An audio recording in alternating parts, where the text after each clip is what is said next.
Hace más de un siglo, una turba violenta y frenética destrozó una ciudad para derrocar al gobierno electo. Después de las elecciones estatales de 1898, supremacistas blancos se movilizaron al puerto estadounidense de Wilmington, en Carolina del Norte, entonces la ciudad más grande del estado. Destruyeron negocios propiedad de negros, asesinaron a residentes negros y obligaron al gobierno local electo, una coalición de políticos blancos y negros, a renunciar en masa. Los historiadores lo han descrito como el único golpe de Estado en la historia de Estados Unidos.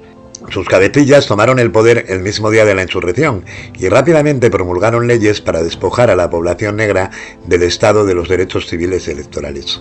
Después del final de la Guerra Civil de Estados Unidos en 1865, que enfrentó a los estados unionistas del norte contra la Confederación del Sur, la esclavitud fue abolida en todo el país.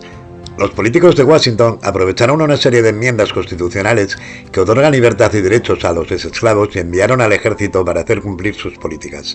Pero muchos sureños resintieron estos cambios. En las décadas que siguieron a la Guerra Civil hubo intentos para revertir muchos de los esfuerzos encaminados a integrar a la población negra liberada en la sociedad. Wilmington en 1898 era un puerto grande y próspero, con una clase media negra creciente y exitosa.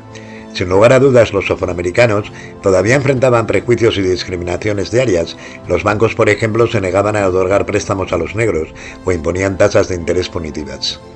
Pero en los 30 años posteriores a la Guerra Civil, los afroamericanos de los estados exconfederados como Carolina del Norte estaban estableciendo negocios, comprando casas y ejerciendo su libertad. Los afroamericanos estaban teniendo bastante éxito, iban a universidades, tenían tasas de alfabetización en aumento y eran propietarios de casas. Este creciente éxito fue verdadero en todo el estado de Carolina del Norte, no solo social, sino políticamente. En la década de 1890, una coalición política en blanco y negro conocida como fusionistas, que buscaba educación gratuita, alivio de la deuda e igualdad de derechos para los afroamericanos, ganó todos los cargos estatales en 1896, incluida la gobernación. En 1898, una mezcla de políticos fusionistas blancos y negros fue elegida para dirigir el gobierno local de la ciudad de Wilmington. Pero esto provocó una gran reacción, incluso del Partido Demócrata. En la década de 1890, los demócratas y los republicanos eran muy diferentes a lo que son hoy. Los republicanos, el partido del presidente Abraham Lincoln, favoreció la integración racial después de la Guerra Civil estadounidense y un gobierno fuerte de Washington para unificar los estados. Pero los demócratas estaban en contra de muchos de los cambios en Estados Unidos, exigieron abiertamente la segregación racial y derechos más fuertes para los estados individuales. Los políticos demócratas temían que los fusionistas, que incluían republicanos negros y agricultores blancos pobres, dominarían las elecciones en 1898. Los líderes del partido decidieron lanzar una campaña electoral basada explícitamente en la supremacía blanca y utilizar todo lo que estuviera a su alcance para derrotar a los fusionistas. Fue un esfuerzo concertado y coordinado, utilizar los periódicos, los discursos y las tácticas de intimidación para asegurarse de que la plataforma de la supremacía blanca ganaría las elecciones en noviembre de 1898.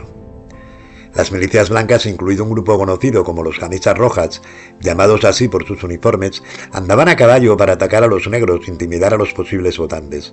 Cuando los negros en Wilmington intentaron comprar armas para proteger su propiedad, los comerciantes blancos los rechazaron y luego armaron una lista para los que buscaban armas y municiones. Mientras tanto, los diarios difundieron afirmaciones de que los afroamericanos querían poder político para poder acostarse con mujeres blancas e inventaron mentiras sobre una epidemia de violaciones. Cuando Alexander Manly, propietario y editor del Wilmington Daily Records, un periódico de allí de la ciudad, publicó un editorial cuestionando las acusaciones de violación y sugiriendo que las mujeres blancas se acostaban con hombres negros por su propia voluntad, enfureció mucho al Partido Demócrata y lo convirtió en el objetivo de una campaña de odio. El día antes de las elecciones estatales de 1898, el político demócrata Alfred Moore pronunció un discurso exigiendo que los hombres blancos cumplan con su deber. Ve a las urnas mañana y si encuentras al negro que está votando, dile que se vaya. Y si se niega, mátalo, dispárale. Mañana ganaremos aunque tengamos que hacerlo con armas. El Partido Demócrata arrasó con la victoria en las elecciones estatales. Muchos votantes fueron obligados a abandonar los centros de votación a punta de pistola e incluso se negaron a intentar votar por temor a la violencia. Pero los políticos fusionistas permanecieron en el poder en Wilmington y las elecciones municipales no debían ser hasta el próximo año. 2 días después de las elecciones estatales, Waddell y cientos de hombres blancos armados con rifles y una pistola entraron en la ciudad y prendieron fuego al edificio del periódico, del Washington Daily Record. Luego se extendieron por la ciudad matando a los negros y destruyendo sus negocios. La turba aumentó con más gente blanca a medida que avanzaba el día. Mientras los residentes negros huían al bosque fuera de la ciudad, Waddell y su banda marcharon hacia el ayuntamiento y forzaron la renuncia del gobierno local a punta de pistola. Waddell fue declarado alcalde esa misma tarde. Fue una rebelión en toda regla, una insurrección en toda regla contra el gobierno estatal y el gobierno local.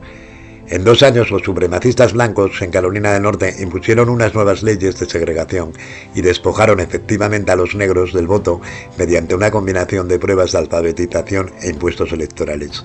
Según informes, el número de votantes afroamericanos registrados se redujo de 125.000 en 1896 a unos 6.000 en 1902. La gente negra en Wilmington no pensó que algo así pudiera suceder. Había un gobernador republicano en el estado, su congresista era un hombre negro.